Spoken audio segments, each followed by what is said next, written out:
பள்ளி கல்வி இயக்ககத்துல இருந்து ஒரு அரசாணை வெளியிட்டிருக்காங்க. என்ன அப்படின்னா, தேசிய ஆசிரியர் நல நிதியம், கல்வி உதவித்தொகை, தமிழ்நாடு தொழில்நுட்ப பயிலக பட்டயப்படிப்பு, பட்டப்படிப்பு பயிலும் ஆசிரியர்களின் குழந்தைகளுக்கு 2023-24 கல்வியாண்டிற்கு படிப்பு உதவித்தொகை வழங்குதல் தொடர்பாக தான் இந்த அரசாணை வந்து வெளியிட்டிருக்காங்க.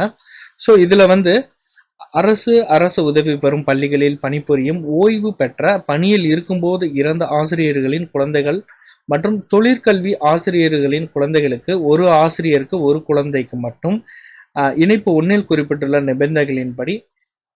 நிபந்தனைகளின்படி அடிப்படை உயர்கல்வி பயில்வதற்கு கல்வி கட்டண தொகை, தொழிற்கல்வி பட்டப்படிப்பு பயில கல்வி நிறுவனங்களால் நிர்ணயிக்கப்படும் உயர்கல்வி கட்டண தொகை அல்லது 50,000, இதில் எது குறைவோ அத்தொகை மற்றும் தொழிற்கல்வி பட்டப்படிப்பு பயில கல்வி நிறுவனங்களால் நிர்ணயிக்கப்படும் கல்வி கட்டண தொகை அல்லது 15,000, இதில் எது குறைவோ அத்தொகை தேசிய ஆசிரியர் நல நிதியில் வைப்பீடு செய்யப்பட்டுள்ள தொகையில் இருந்து பெறப்படும் வட்டி தொகையிலிருந்து உயர்கல்வி கட்டண தொகை வழங்கப்பட வேண்டும் என ஆணை வழங்கப்பட்டுள்ளது.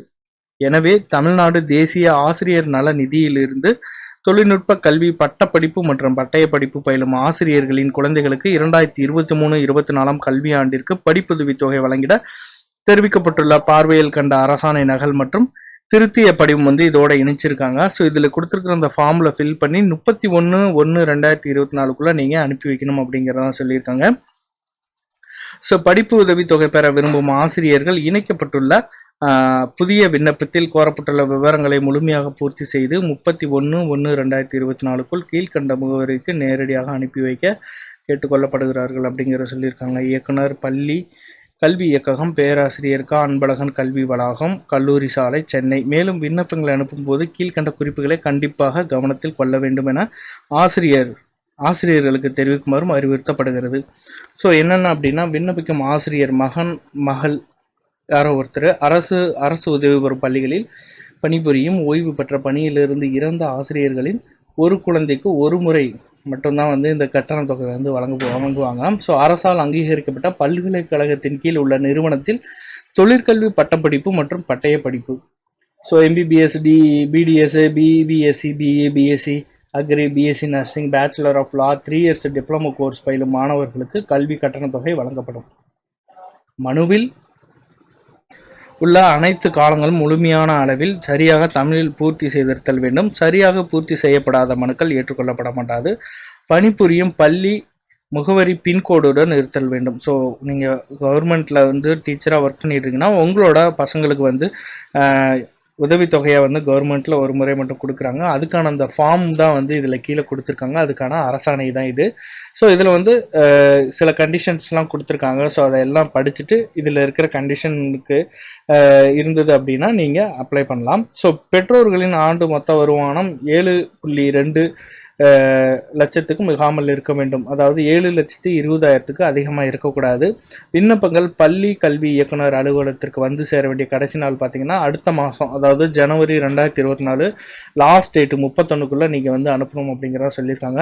பூர்த்தி செய்யப்பட்ட விண்ணப்பங்களை ஆசிரியர் நேரடியாகவோ அல்லது பதிவு அஞ்சல் மூலமாகவோ கேட்டிருக்காங்க. இயக்குனர் பள்ளி கல்வி அலுவலகம் அந்த சென்னை அட்ரஸ்க்கு வந்து நீங்கள் அனுப்பி வைக்கணும் அப்படின்னு சொல்கிறாங்க. தொழிற்கல்வி படிப்பில் கடைசியாக தேர்வு எழுதிய மதிப்பெண் சான்றிதழ் நகல்கள் இணைக்கப்பட வேண்டும். அவ்வாறின்றி பெறப்படும் விண்ணப்பங்கள் நிராகரிக்கப்படும். தாய் அல்லது தந்தை பணியின் விவரம், அவர்களின் ஊதிய சான்று விவரங்களை கண்டிப்பாக விண்ணப்பத்தில் உள்ள காலத்தில் பூர்த்தி செய்திருக்க வேண்டும். தாய் அல்லது தந்தை ஆசிரியராக பணிபுரிந்தால் மட்டுமே விண்ணப்பிக்க வேண்டும். ஓய்வு பெற்ற ஆசிரியர், இறந்து போன ஆசிரியர்களின் குழந்தைகளுக்கு இப்படிப்புதவி தொகை பெற தகுதியுள்ளவர்கள் ஆவார்கள். ஆசிரியர்